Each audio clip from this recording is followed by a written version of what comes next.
All right, we are back, baby, with another video that none of you even wanted to see. Well, there are probably almost 200 of you wanted to see because you might not have known it, but you signed on contractually.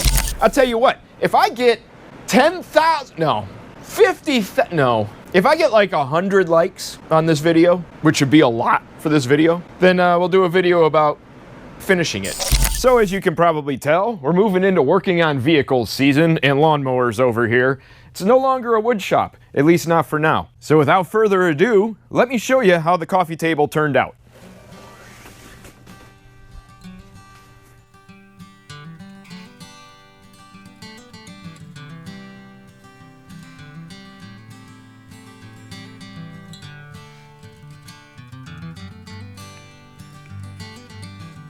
I ended up staining it with this Minwax Honey 272, and then I used this Minwax polyacrylic clear satin to finish it. This I actually acquired for said project. This was kind of a test run. I'd like to redo my dining room table, so I figured let's try it out on this thing and see how it works. So far so good. It's held up pretty well.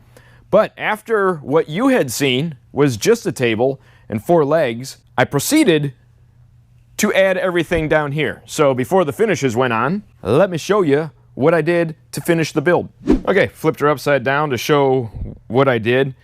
Now, what I had done at the beginning of the first video was just the rails and the legs. I decided that wasn't good enough.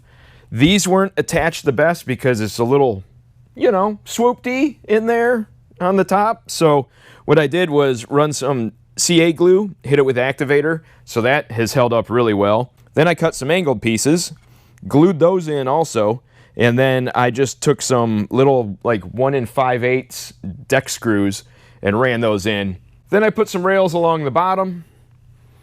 These are kind of holding up these, but what I really wanted to do was just put those on and these rails on, all to reference to make sure everything stayed straight and square, because, you know, I'm learning here because I'm a framer, man, and we don't care about straight and square. I'm trying to figure out the fine art of woodworking. And then I cut down a bunch of little strips and I put them on to make it look kind of like a pallet. Obviously, I didn't bother staining anything on the bottom. And then once it was in the house, I grabbed some little, you know, furniture slider things and put them on there because this thing is relatively heavy. These make moving it around on our junky carpet a little easier. I would have liked to have nailed all these on with my trim nailer, but the trim nailer and the Southern Yellow Pine, they just weren't cooperating, as you could tell from the first video where nailing these rails on went haywire on me. But the CA glue has held up. There's no problems there. I'm sure maybe the dog's gonna crash into them at some point and I'm gonna lose some of them, but I don't care about that. All of this project was out of the 1.5 2x8 Southern Yellow Pine, 2x8x8. So I still have 3.5 left, 2.5 left. I don't know how many are left. Let me go look. 2.5 left. I must have purchased 4. 2.5, 1.5. I think that equals 4. Yep. My biggest fear, and a few people have actually even said too, that the wood will dry out and split at the seams, like the seams will come apart. I haven't had that issue really yet. It's been in the house for several weeks now. So it's been, and it's springtime, so it's had the heat run with the humidifier going, and then it's also had the AC running. So it's had the gamut of spring weather in the Northwest, Northeast, Midwest.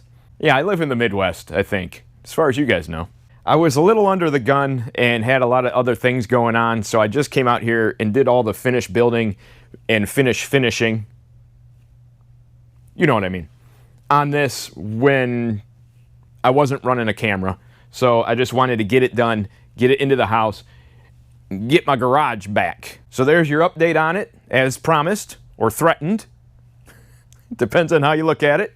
Fret not. The concrete guys have been pouring slabs, and I have garages coming up on the docket. Unfortunately, the head concrete guy we have was on vacation and won't be back for like a week, and then I'm gonna be gone.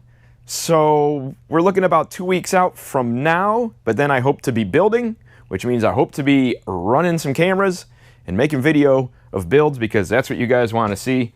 Even though these are a lot easier on the back, it's not what you guys want. So I'm gonna go out there and continue to toil and sweat and wear and tear my old man body so I can continue to make Garage and Addition build videos for you guys because you demand it. And well, by golly, I'm gonna give it to you if you demand it. Unless you demand something stupid, then I'm not going to do that because that would be stupid. And I do stupid on my own. I don't need you guys to help me out with that any. I'm gonna get this out of here. It needs to go back in the house. I need my garage back because that Jeep needs to be worked on because it will be indoors at Jeep Fest in Toledo, Ohio, August 7th through the 9th. So if you want to come check it out, it'll actually be inside the Civic Center, whatever they call it there, but slated to be there. Hopefully, fingers crossed. I gotta do some work, clean this thing up, make it look like it's worthy of being inside at a car show. All right, enjoy the B-roll. I'll catch you guys on the next video.